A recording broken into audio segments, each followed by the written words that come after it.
Cover. Today we're doing a drop-in webinar for Sapling Learning. We're going to be exploring our environmental science for AP course in this webinar. To begin, log in using the login credentials that have been provided for you at hs.saplinglearning.com ibiscms/login. If you don't use the end part of the website and you just search for hs.saplinglearning.com, it will direct you to our catalog page. And from here, there is an option on the right-hand side to sign in to SaplingPlus. And that will redirect you to the page we were just on.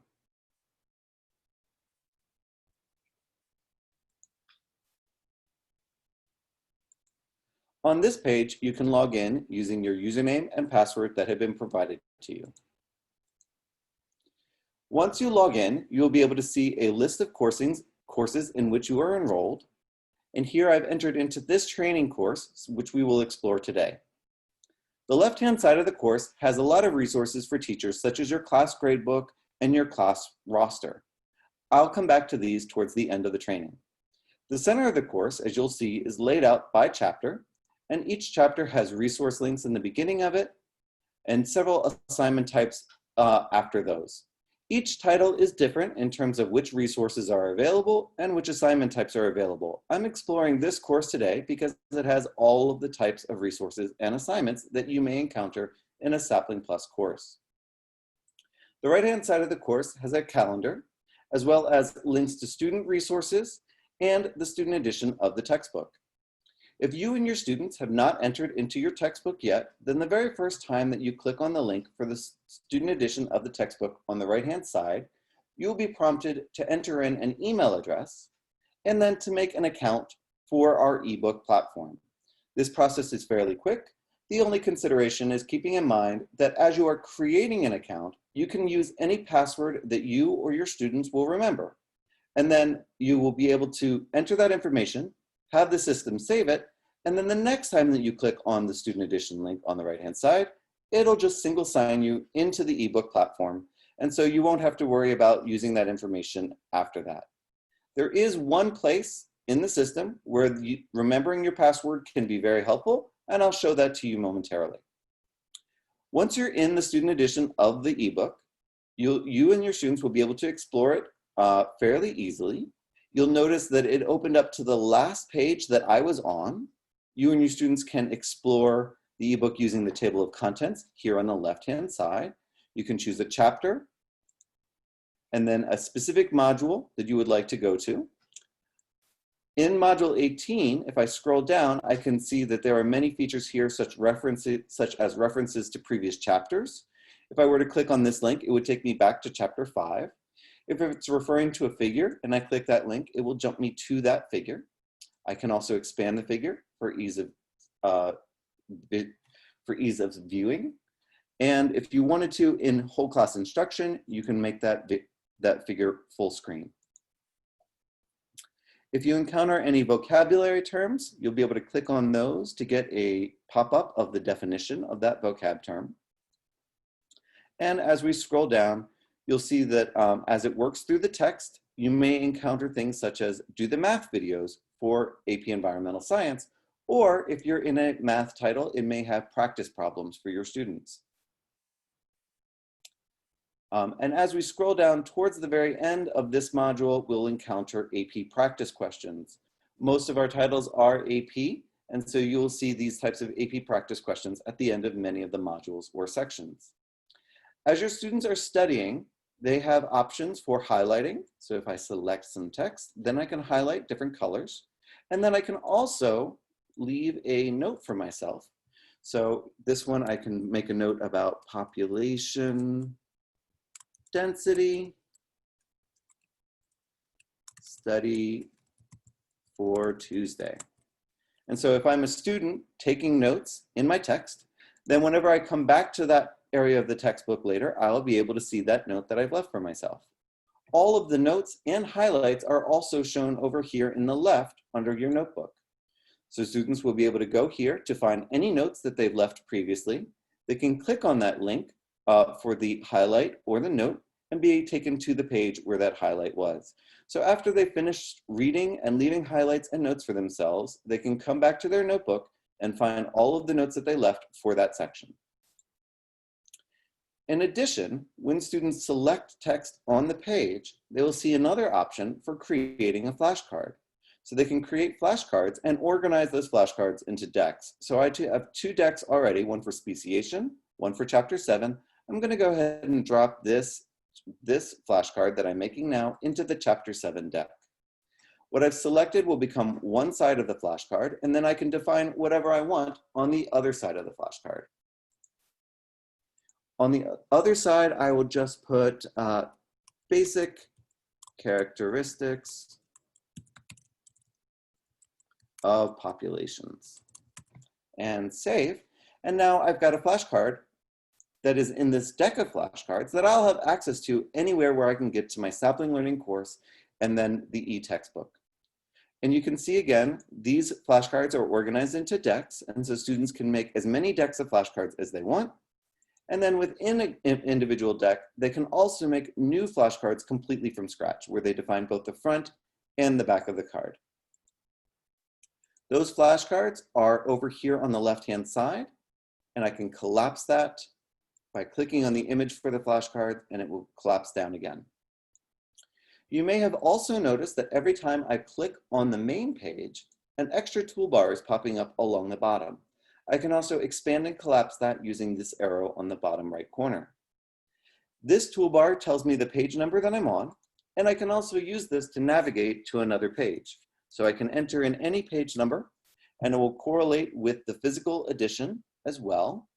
And so if your classroom is using a mix of physical books and e-textbooks, then you can direct your students to go to page 417, and it will take them to 417 in their ebook, or they can just go to 417 in their physical book.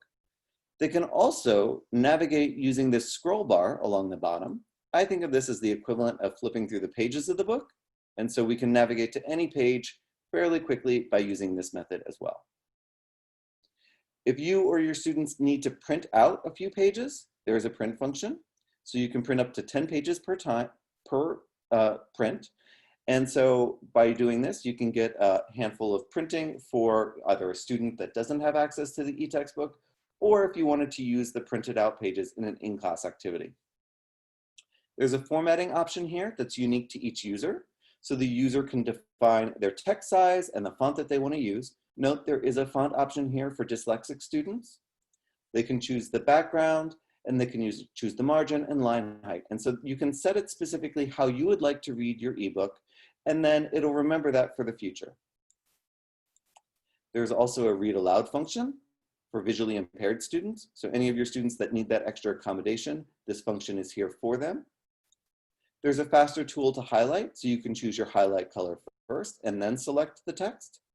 If you have your students do a project or a paper where you would like for them to cite the textbook as a source, there's a citation tool here where they can choose the format and then get that correct citation format for the textbook. If there's any need for you to direct your students to an exact page in the textbook, then you can use this copy URL function in the bottom right corner. If I click on copy here, it will copy this exact URL, and that will direct students to this exact page that I'm on right now. And in that manner, you can provide links to this exact page from another website or from within your Sapling course. On the left-hand side, we've explored the table of contents, the notebook, and the flashcards. There's also a search function, so you can search for particular terms. And if we search for one such as niche, niche is probably going to show up many times. So I've got 58 results for niche in the textbook. And I can click on any one of these, and it'll take me to the page where that term is being shown. There's also an option for figures. So if you remember a particular figure and you're not sure what section it was in, you can come here to go to the module and see all of the figures that are here for module 4. Or if you or your students remembered the figure and just wanted to pull up that figure, then we can click on this here, and it'll take me to that page where that figure is. And then I can also, once it finishes loading, there we go, Then I can also click on the figure again for expanding it to be able to see it full screen if you wanted to use it for in-class instruction. On the left-hand side, above the features we've seen so far, there's also this house icon. The house icon is your library. So students, when they click on this, unless they have another one of our textbooks, their library may only have the title for AP Environmental. Your library will have that AP Environmental title and will also have your Teacher's Edition. The main feature on this page to take note of is our Download Our App button.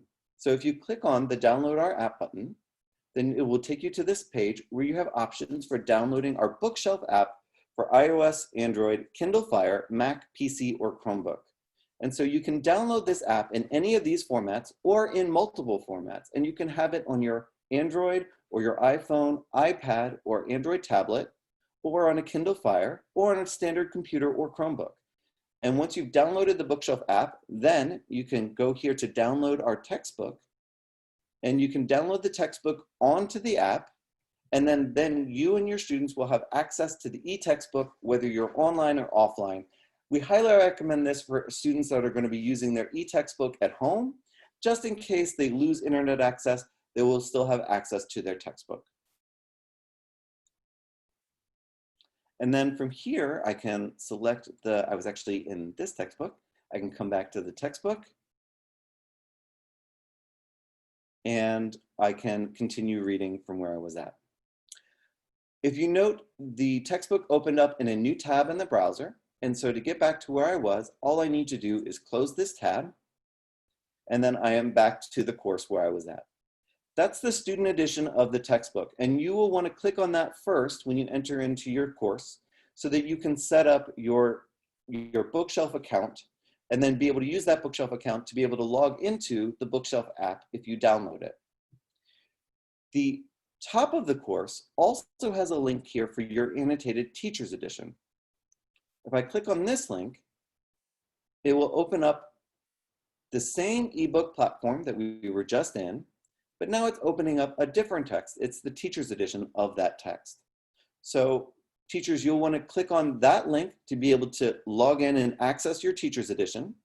And you'll see this is that full wraparound Teacher's Edition experience that you may be used to in the physical print, but it also includes, if you notice any place where you see the TRM logo, you'll note that this is actually a link that you can click on to download the corresponding teacher resource material, whatever it is that's being referenced in the Teacher's Edition.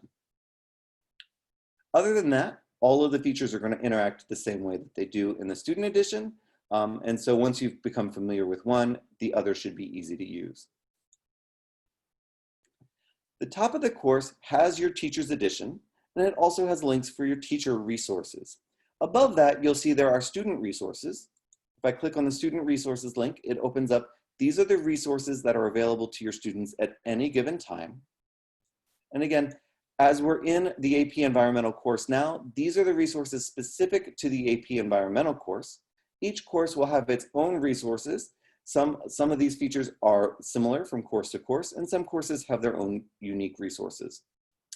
The teacher resources, if I click on this, this does include the same resources that were in the student side, but you'll also see things such as our professional development videos and our teacher resource zip files and our lecture slides. The teacher resources are fairly easy to explore, and so I won't spend much time on them today, but I do want to take a moment and point out the PD videos. You'll find these in every course. They do differ a little bit in terms of whether they are linked at the chapter level or at an individual section level. But all of these will give you an overview of that particular reading. Hi, I'm Elizabeth Jones, one of the authors of the Teacher's Edition that accompanies Friedland and Riley's textbook. Provided to you by the authors of the textbook. So in this case, we've got an author of the environmental textbook, Teacher's Edition, who is giving a 7.5-minute overview of Chapter 2. And in these professional development videos, they will walk you through all of the content for that section, and they will talk through the rationale for how the authors presented the text to the students, the main learning objectives. If it's an AP textbook, they'll walk you through how that correlates to the AP framework. and what are the most important ideas to take away from the chapter or section, and what the most common student misconceptions are. So this provides you with a 7.5-minute video that you can watch to help you prepare in your planning for teaching Chapter 2. If you are looking through your teacher resources and you want to look at them by type to explore each type that's available, this is the way that you would do it. But you can also click on our resources by chapter, and that will open up a different view where you can see each chapter or unit 5 or the unit resources and be able to see the resources that are available for that chapter. So as you're planning for Chapter 11, you can come here and look at all of the various resources available for Chapter 11, and then the resources specific to Unit 5 below that, and then Chapter 12. I'll close these tabs now.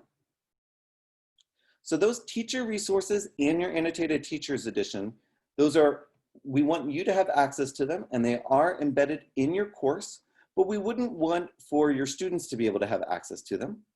So instead, they are actually hidden from students. And there's a quick visual cue that if you see anything on your course that's grayed out like this, then you'll note that they are not visible by your students. They are only visible by teachers. If you wanted to ever check to make sure that that's the case, there's an option in your top right corner to switch your role, and you can switch over to being a student. And then you can see the course the way that a student would. So students are only seeing this practice assignment that's at the very top of the course, and then student resources and student help. The other teacher resources and teacher's edition of the textbook are not visible. I can return back to my normal role. And you'll also note that each of these items on the page has a checkbox next to it and 3 dots to the right. Anytime you see the 3 dots to the right, that lets you know there is a menu of options there. And so we can see here there are options to edit, show, delete, move, duplicate, or indent your teacher's edition. And so from here, we can see it's currently hidden because there is an option to show it. You will want to take care not to ever show your teacher's edition or teacher's resources. You want to make sure you keep those hidden, but you can also hide and show any other part of the course that you would like. So if we scroll down to a given chapter, and let's start with something a little bit more interesting than Chapter 1, maybe we'll go down to Chapter 6. So if we look in Chapter 6, any of these items in the chapter can be hidden or shown. So these are all visible now, but I can hide them. I can delete them or I can move them. If you ever delete a part of your course that we provided for you and you would like to get it back, you can contact the client success team and we'll happily get you a new copy added back to your course. If it's an assignment where your students have already done work, we probably will not be able to recover the work that they've done, but we can get a new version of the assignment back for you. Each chapter, as you'll note, begins with links to the student flashcards and then other resources that may be available for that chapter. In this course, we have a learning curve assignment below that, and then we have several of these assessments that are below that.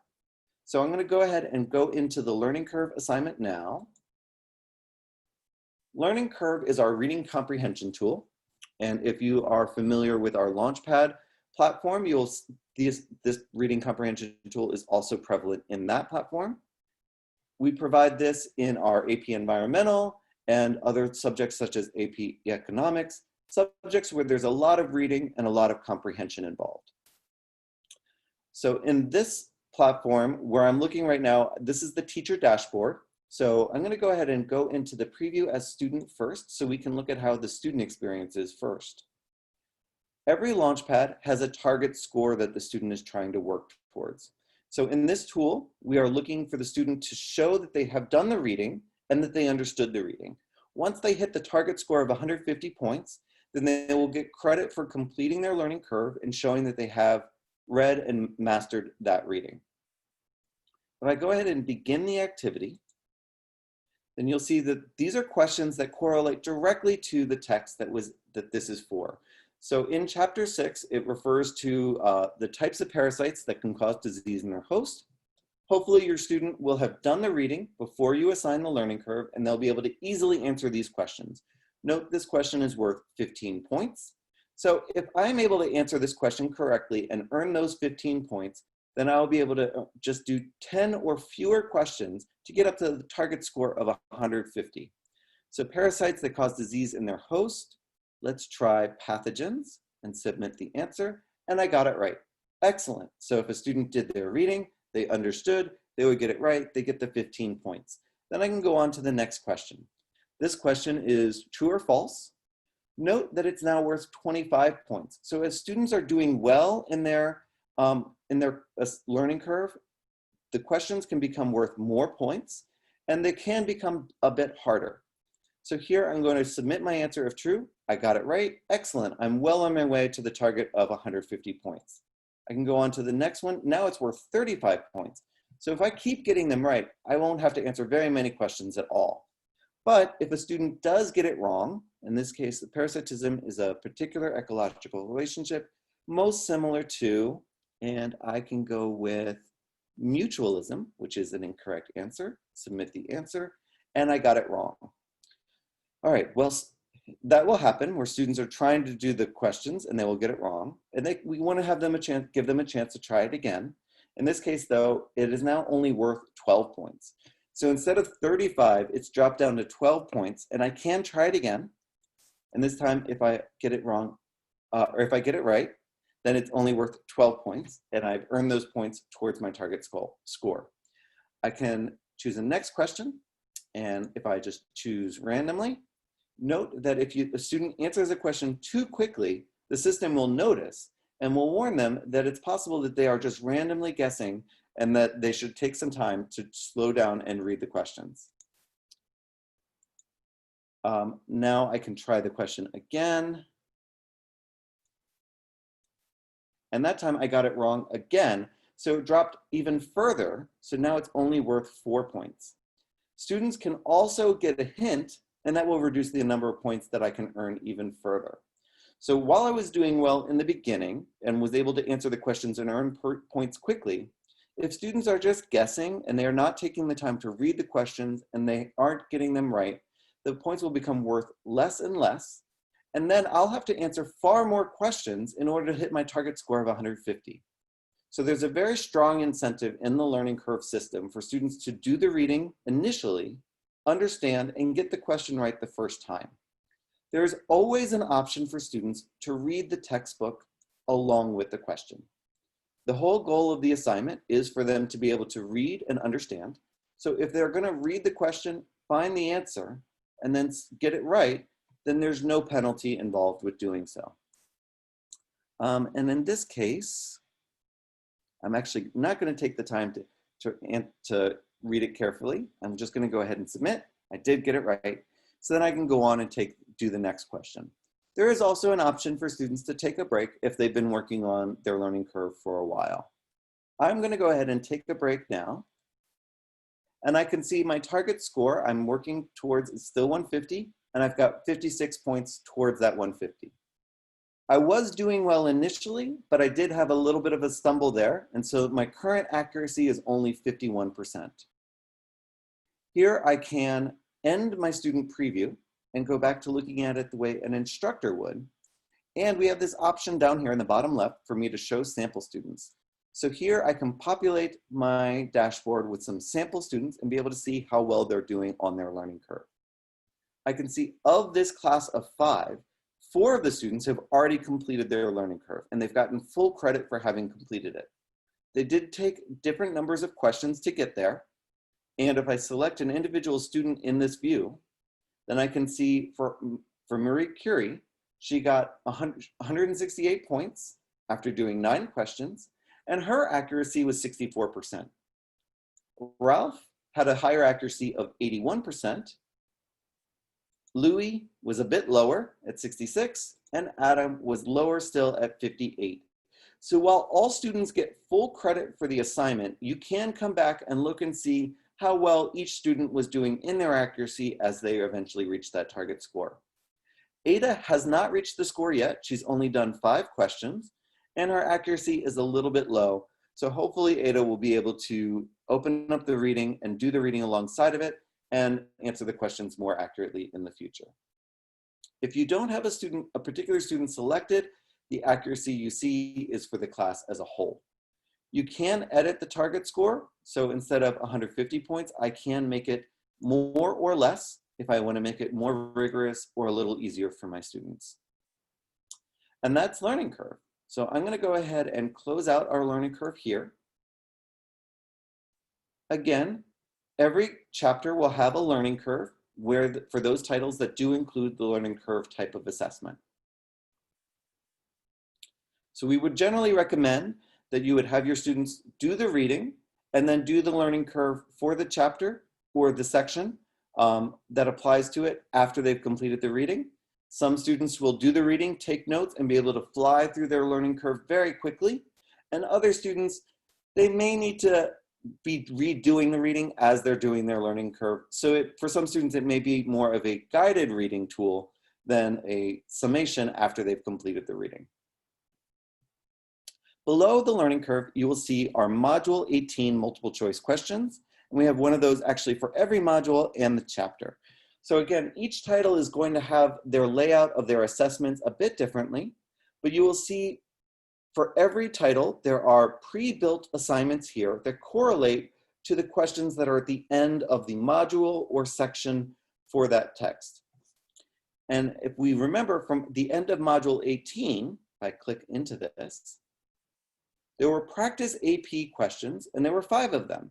And those practice AP questions have now been turned into multiple choice questions here in this assignment. When I opened up the Module 18 multiple choice questions assignment, it took me first to the teacher view. But let's go ahead and look over at the student preview instead.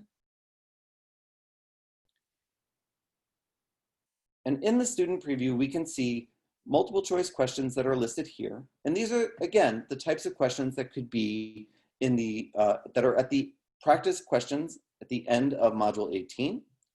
And so as teachers, we probably would be inclined to assign those questions from the text to our students to do as homework or classwork. And so this is a quick review, these 5 questions that they can use to help review the content and the materials. The problem with doing questions out of the end of a module or a section and putting them on a piece of paper is that whenever students do work in that manner, there's always a delay between when they've done the work and when they can possibly get feedback on whether or not they were right. And so if we assign it as homework, they're going to turn it in the next day. And if you don't have time to grade the homework in class, then you'll have to collect it, grade it in your own planning time or after school, and then return it to them the next day. And so at best case scenario, they might get feedback on it the next day during class, but more likely it's going to be several days until they actually find out whether or not the questions that they answered are correct. And at that point, they've already forgotten the question and they won't even remember like what it was about. And the chance for correcting mistakes has already been missed. This tool has been specifically designed to address that problem. So here students can choose an answer to the question. And in this case, I'm going to choose this answer. And then I can check my answer and see if I got it right. And I did not. So the answer I chose was wrong because it placed community as the highest level. And this feedback is pointing out that mistake. So now I as the student have an opportunity to try the question again, and I can choose another answer. So in this case, I'm going to choose here. So, okay, community was not the highest level. I'm going to move it down so it's individual, then community, and I'll check my answer. And this time I got it wrong again. And the feedback is specifically pointing out that the population is the level between individual and community and not community directly following individual. So, okay, I can try it again. In this case, I will choose this one and check my answer. And this time I got it wrong again. And it's pointing out that ecosystems are not the highest level, but the biosphere is.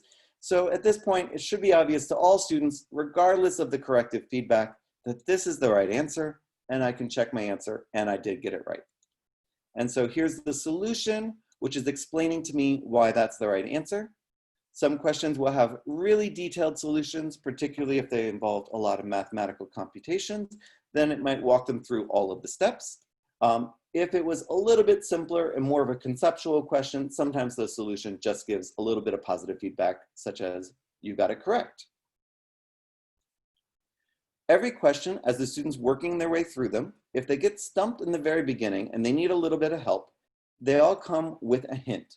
So they can click on the hint and then they can get this quick explanation or this quick little statement that hopefully is the kind of thing that if you as a teacher were watching your students struggle with this question, what might you say to them to get them thinking along the right lines without giving too much away? So they can look at the hint and then they can try to answer the question. And I can try and check that answer and I got it wrong. Let me try it again. And again, I did have corrective feedback, and if I want to review, I can go back and see my previous attempt, turn on the feedback, and I can see the feedback that I got for that question and answer. Now I can resume, and I can choose here. And that time I did get it right, and I can view my solution, and I can go on to the next question. As I've been working my way through the assignment, you can notice the progress on the left-hand side. So the first question did take me 4 attempts out of an infinite number of options. And so I only got 85% on that question. The second question, I got it right on the second attempt, so that was 95%. The system by default will deduct 5% for every incorrect attempt. That is customizable. So it's 5% by default, but you can make it more or less if you want to. You can also change the number of attempts that they're allowed. So if you have an assignment that's all multiple choice, maybe you only allow them to have 2 attempts or 3 attempts, and you can make it so they have 10% penalty instead of 5. The next question is if I choose the answer and get it wrong, great. Then on the left, it is showing that it's in progress. I've not gotten it correct yet, but I can keep on working on it. If students need to access a resource, there's a resources tab at the top, and it provides links to the student edition of the textbook.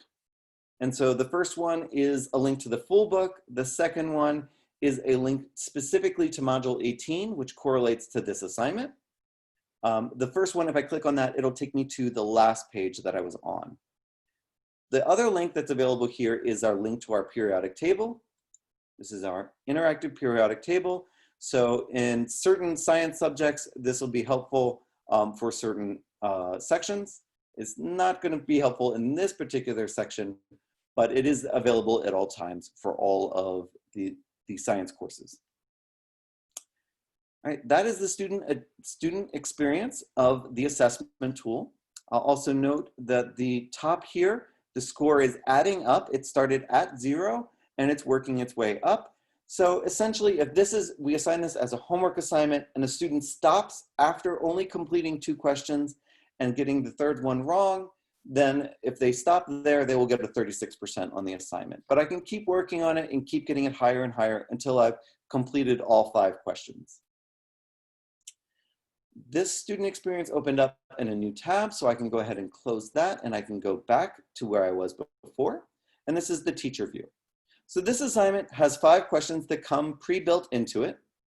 And if I wanted to customize which questions are in this assignment, first I'll want to be able to look at the questions. The easiest way to do that is by clicking on the image of the question, and this opens up this special teacher preview for you.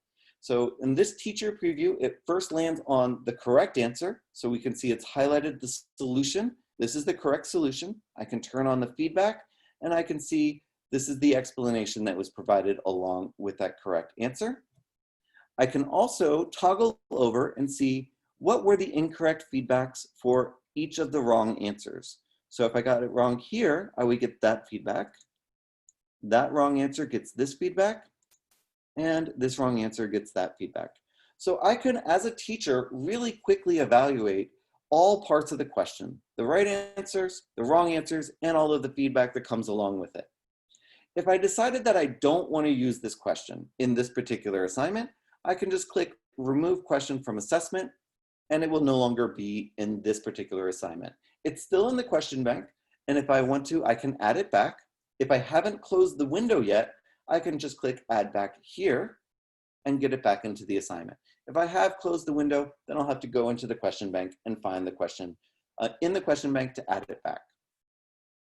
I can also navigate to other questions inside this view by just using Next and Previous. So a teacher can hopefully go through all of the questions in the assessment pretty quickly to decide which ones they want to use and which ones they want to remove and maybe use in a different assignment. You'll notice all of these questions have this edit as copy button. Not every question does, but all of the questions in this particular assignment do. And so I can see also they say customizable below the name of the question. Or if I select the question on the left, there's an option here to copy. So all of these are essentially saying the same thing, that if I want to make a copy of this question, I can, and then I'll have my own version of the question that I can customize. Some questions are built in a very complicated way and they're not customizable at this time, but we are working to expand the list of questions that can be customized. So all of these questions that say customizable, I can copy them, make my own version. I can also remove them by selecting them from here or reorder them. That question that I removed earlier and added back, it added to the end of the assignment, so I can select it and reorder and move it back to the top. You'll also notice there are 3 dots to the right of each one of these questions. And again, that means that there's a menu of options here, and I can copy and I can remove, and I can also create a pool of questions. So if you have a large assignment with many questions in it, and you realize that several of the questions are really the same level of difficulty and addressing the same concept, and you like all the questions, but you don't think it's necessary for a student to answer all of them, then you can take those questions and put them into a question pool.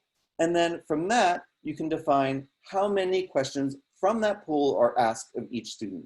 So 2 students opening the same assignment might be assigned 3 out of 5 questions, and there'll be 3 different questions for each student. And so that way you can introduce some variability from student to student, and you can utilize all of the questions that you thought were useful without assigning too many. And that is the introduction to the assessment tab. If I go over to the question bank tab, then I can look at all of the questions that exist in our question bank here.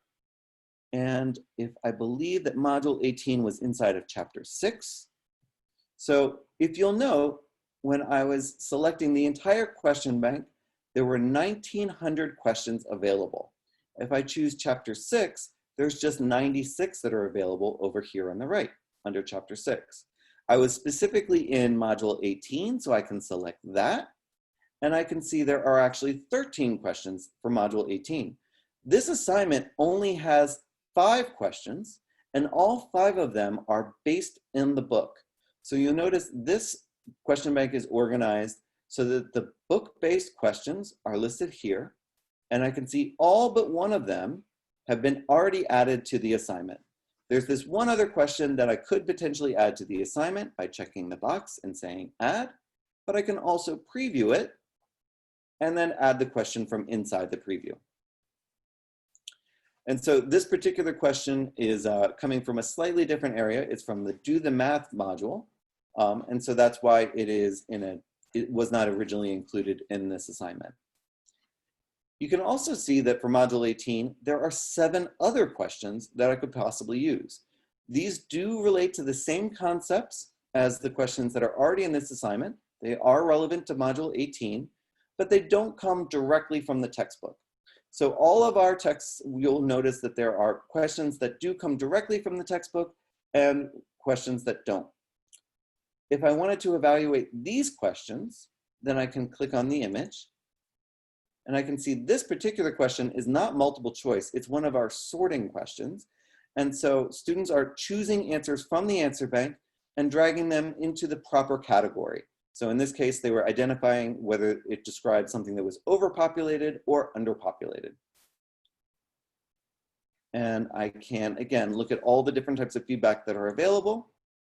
And I can see the explanation for the correct solution down here.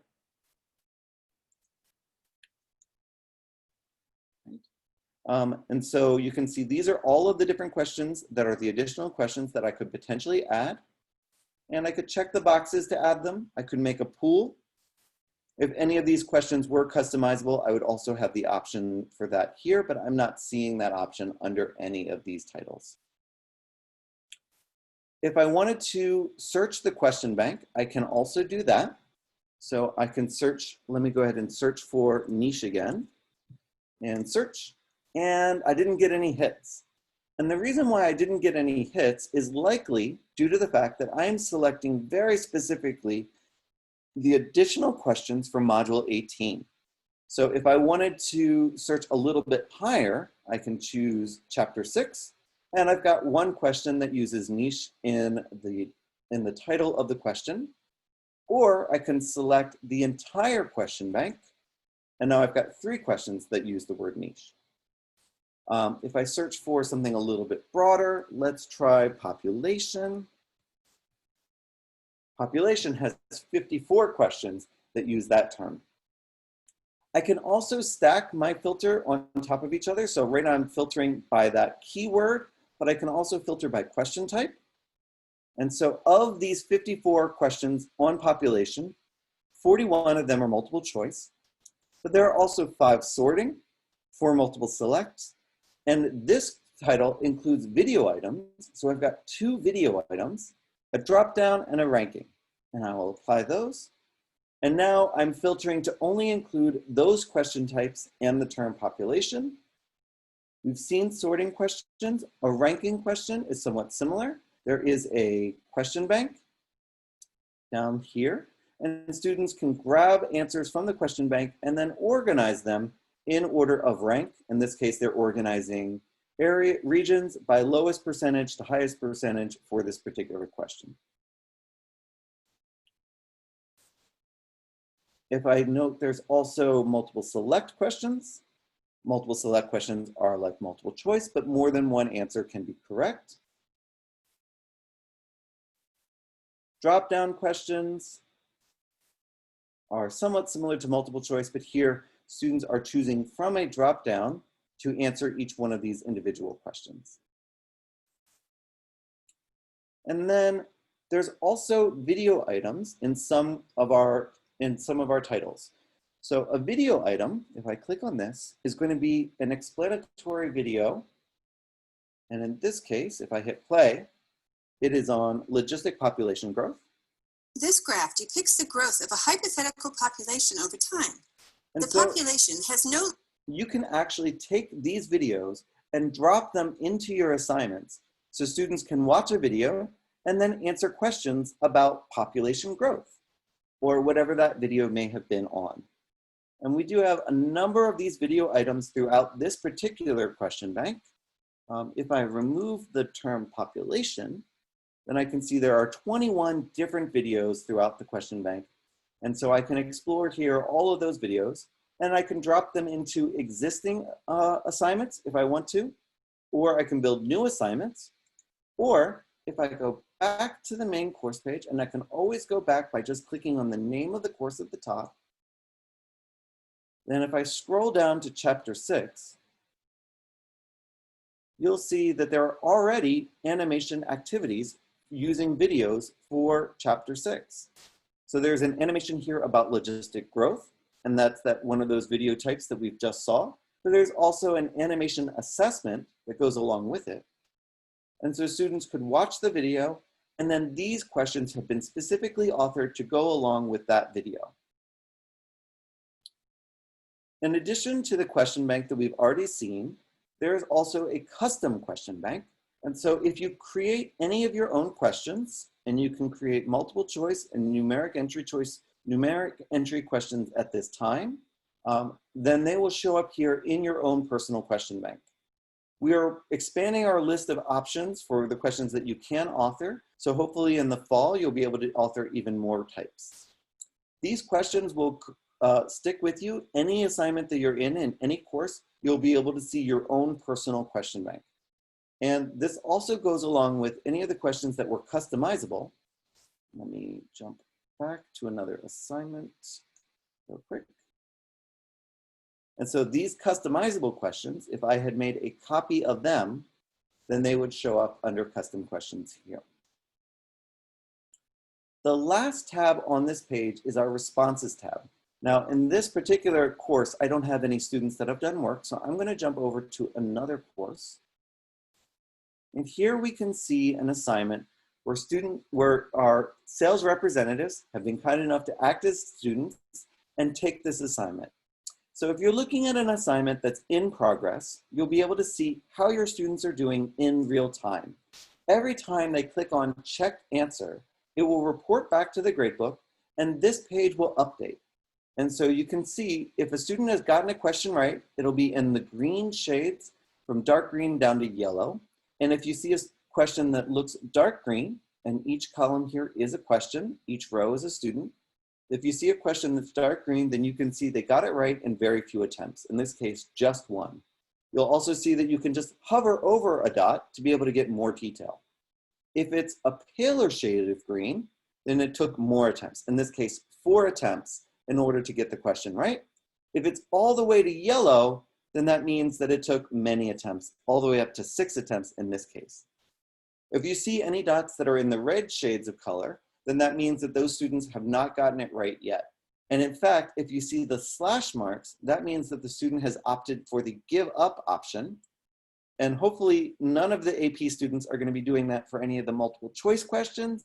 And hopefully even students that aren't AP won't be giving up on multiple choice, but it's always there as an option in case they encounter a question that is open-ended, where they have to type in an answer or they have to put in a numeric entry. There's a possibility that a student could try many, many, many times without getting it right. And so we've all had times when it's better to just give the student the answer, give them an explanation in the solution, and then hopefully they'll be able to get the similar question right the next time. So in this view, I can see that these students have given up on these questions, and I can also see how many attempts they took before they gave up. In this view, you can also quickly spot trends. So for instance, Luba is doing very, very well in this assignment. She's got a lot of questions right, and many of them she got right in the very first try. Kate is also doing very well, but she unfortunately did not do well on question 5. And if we look, actually a lot of students struggled with question 5. So this may happen where you encounter a question that a lot of students are struggling on, and then we would recommend that you go and look back at that question and see if you can figure out why. In this case, maybe the question 5 is just a really hard question, and that's why everybody's struggling on it. Maybe it used a different terminology than what you used in class, and that's confusing students. And so it'd be good to circle back on that and see if you can clarify it for everybody. You can also see trends such as Chad here is really struggling, and he is not getting any questions right, giving up on a lot of them, sometimes after just one attempt. So we probably should have a conversation with Chad and see if we can figure out why he's not doing so well. If you do have those kinds of conversations with students about where they're struggling with a question or an entire assignment, you might want to give them a chance to redo it. If that's the case, then you can scroll up to the top here and choose Edit, and then you can select either the entire assignment for Chad or just individual questions for individual students, or you could possibly select question 5 for everybody. And then up here at the top, you have the option to reset the attempts.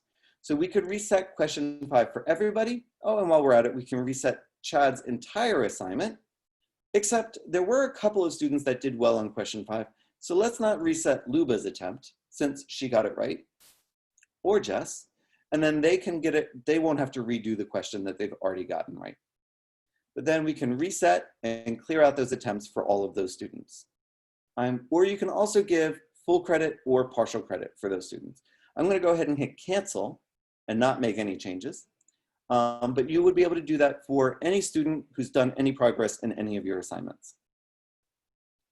There is also a section above this where question overview aggregates that kind of information. So if we go over to question 5, where a lot of students were struggling, then we can see as a class aggregate, how were they doing? So only 4 students got it correct, but I can see that 3 students chose this incorrect answer, only 1 chose that one, and 5 chose this incorrect answer.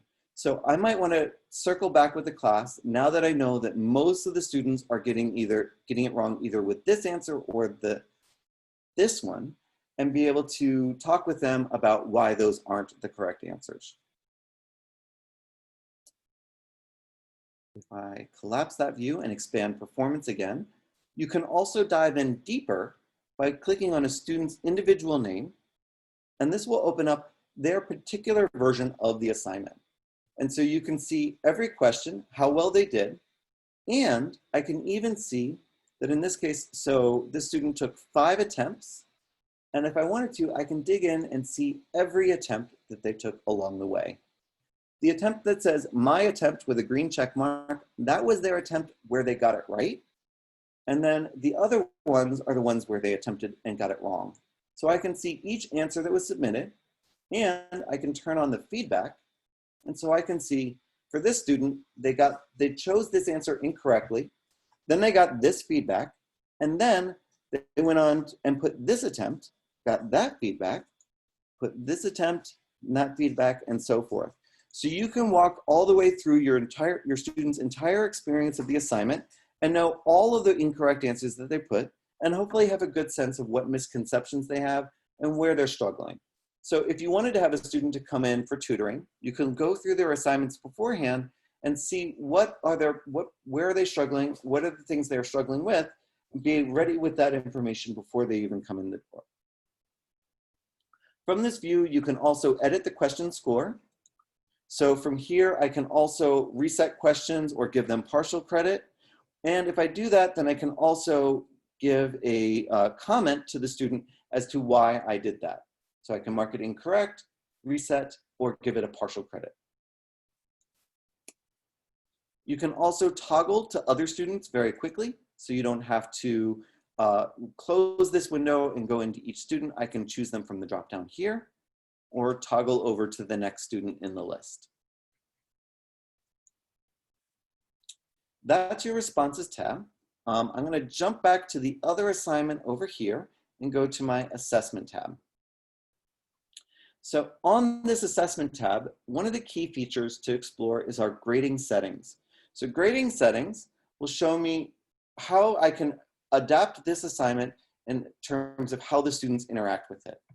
The primary thing I can do is I can hide it from students. So if I don't want students to get into this assignment, either because I'm still editing it or I don't want to use this particular one, I can hide it from them and they won't be able to get in. I can also change the start date and the due date. So I can give this assignment a start date. Let's say I don't want the students to work on this until Monday. On Monday, I'm going to go ahead and assign it to them, and I'll probably assign it to them at, say, 8 a.m. And so they can all start working on it like Monday at 8 a.m. Along with the start date, I can also set a due date. So if this is homework, maybe I want to have it due the next day at on the 28th. And if, let's say, 8 a.m. is the beginning of class, then I can say the same time. So they've got 24 hours to work on the assignment. Below that, there's also an option for setting it as homework or test quiz, unpenalized, or student comment quiz. All of our assignments by default are homework, and that's the mode we've already seen, but I can toggle this over to test quiz and hit save. And now, if I jump into the student preview, I will have the same types of questions as what we saw before, but instead of being able to select an answer, check it and get feedback, all I can do is save the answer. So by saving the answer and going on to the next one, what we're essentially doing is taking that formative assessment and with one simple change, turning it into a summative assessment where students are going to have to put in their answers and then be able to submit all of their answers at the end. And if I go to submit it right now, it'll let me know I've only done 4 of the 20 questions, and I can submit it, or I can go back and revise my answers. And then students will be able to work their way through the assignment, and when they are eventually done, they can submit them all. Let me go ahead and do that now. With my random guessing, I probably didn't get any right. Oh, I got 1 right. And so students will be able to submit it. And if you were using this set of questions as a quiz, a test, or even an exam, now this tool that they're already familiar with as homework has become a summative assessment, and it is graded for you, and you don't have to worry about grading those homework, those quizzes or tests or exams either. In this case, I only got 5%, but I can see the solution and I can see why the correct answer would have been correct.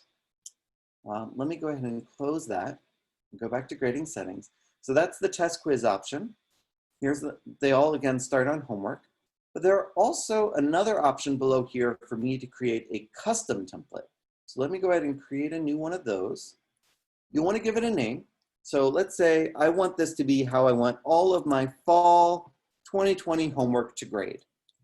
Okay, so I'm going to first choose, do I want it to grade as homework mode or quiz mode? If it's in homework mode, then I can choose the number of attempts. So I can choose an unlimited number, or I can choose maybe just 3. And I can also here set the penalty. So by default, it's 5, but maybe I want to be a little harsher and say 15. So they can have 3 attempts, and it's going to take off 15% each attempt. This assignment, I do have a due date on it where it's supposed to be due the next day, but I can allow late work.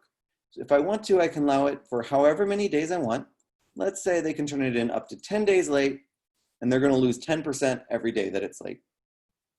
So the system will do those late calculations for you automatically. And then so any students turning it in after the due date or doing any work after the due date will have this late penalty applied to the points that they would have otherwise earned. If you are using this tool as a quiz, then you may want to apply a time limit. So especially if you have any students that are going to be needing to do quizzing or testing from home, then you can use our tool in the quiz mode and apply a time limit. So maybe this quiz they'll only have 20 minutes to do the quiz. As soon as they start and open the assignment, a counter will count down and they'll only have those 20 minutes to work on it. Likewise, if you're having home testing, then you may also want to limit when students can see the correct answers. So instead of seeing it as soon as I submit the quiz, you can make it so they can only see it after the due date. And then that way, all students will be done because no students can do any work after the due date. And so that way, they'll find out after it's done how well they did on it and what the correct answers were for each question, and they won't be able to share those answers with each other. For quizzes or homework, you can also turn off the resources. You can enforce the order, so they have to do question 5 before they can do question 6. You can gather student comments, making the students give rationales and explanations to their answers as they submit them. And you can also randomize the order of the questions in the assignment. Once you've set all of these customizations the exact way that you want it, then you can scroll up to the top and you can hit save. And you'll be able to save it. And I'm not actually going to do that. I'm going to go back to my assignment and not save. Oh, one moment. Actually, clicked on the main course. Actually, let me go back into the assignment. Here we go. And I didn't save it. And the reason why I didn't save it is because if I had saved it, it would show up down here. And I've already got a number of my own custom templates. But once you save it, it shows up down here. And then for the next assignment, you can just select that assignment or select that grading policy. And you won't have to redo all those customizations.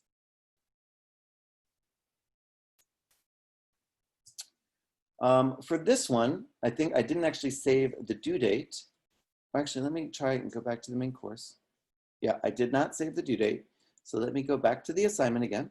I'm going to go ahead and put in a start date again and a due date being next Tuesday and save. And now that I've saved it, if I go back to the main course and I scroll down to chapter 6, I can see the assignment is due on July 28th. It is currently hidden because I did hide it earlier. So let me check the box and say show. And now that this assignment is visible, if I scroll back up to the top and refresh the page, then it's going to show up here at the very top of the course. So when students log in, they'll be able to see any assignments called out for them here at the top whose due dates are within the next 2 weeks. So a little quick early sign to the student that this assignment is almost due. You can also go over here to the activities and due dates page. And under activities and due dates, you'll see every assignment that's available in your course. And this includes your assessments that we've been exploring, as well as the learning curves that we saw earlier. From this page, I can also set start dates and due dates. I can set what grading policy I want an assignment to use. So I don't have to open up each individual assignment to set those kinds of customizations. And for your learning curves, this is where you can set your start dates and your due dates for those.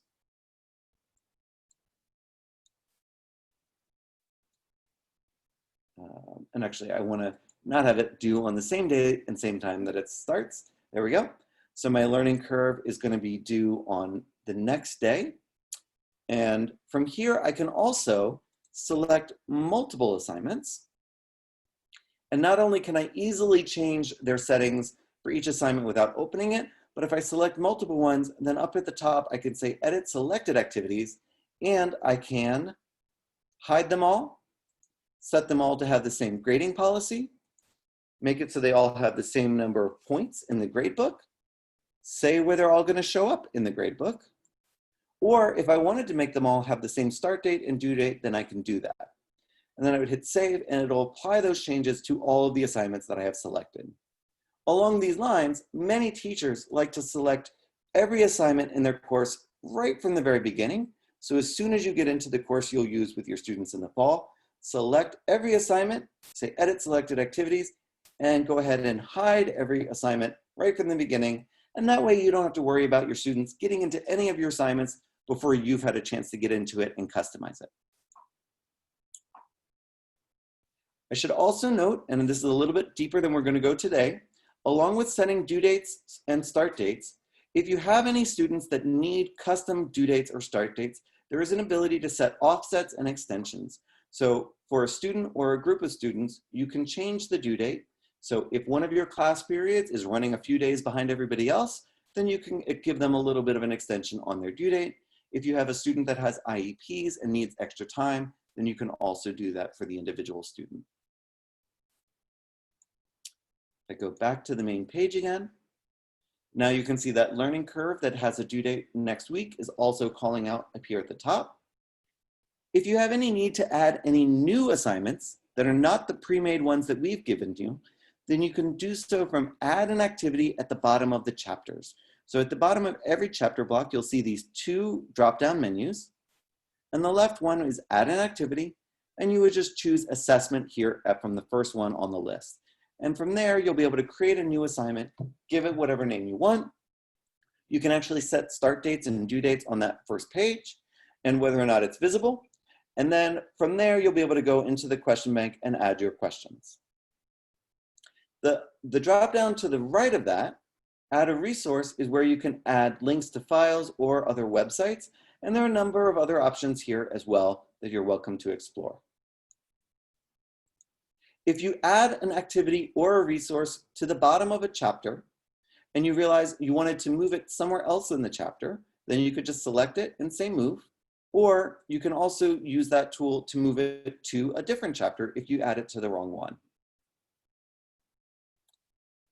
Up here on the left, in addition to activities and due dates, we have our gradebook. The gradebook is fairly easy to use. Your students are going to show up as rows. Each of our assignments is going to show up as a column. And depending on how you've organized them into what grade categories, you'll see them organized under chapter 1 or chapter 2. And the grade category total will total the grades for all the assignments in that category. As you progress throughout the year, you can just click the minus icon next to a chapter name to collapse that chapter down so that it only shows the category total so that you have a little bit more room in your gradebook. If you have a need to export your gradebook so that you can import it into your school's gradebook, there is an export function here as well, and you can export it as an Excel spreadsheet or into a comma-separated values spreadsheet. Below grades, there is an option here for course management, and course management will include your participants as well as your groups.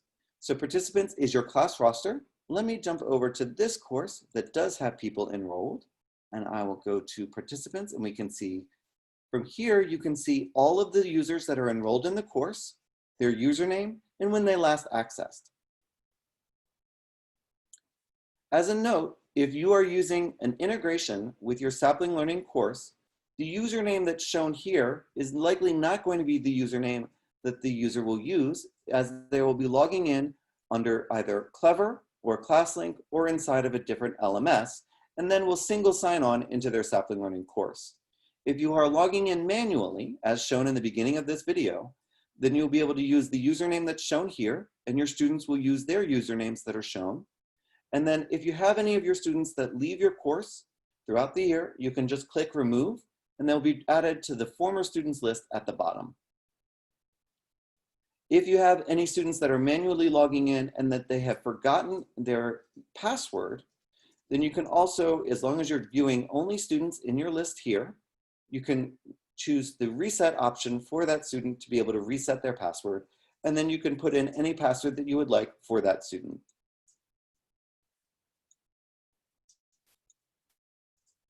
Below participants, there is also an option for groups. And so if you would like to organize your class into different groups, if you have more than one class period, or if you just want to have separate groups for different reasons, such as all of the students that have similar IEPs, then you can do that fairly easily from that page.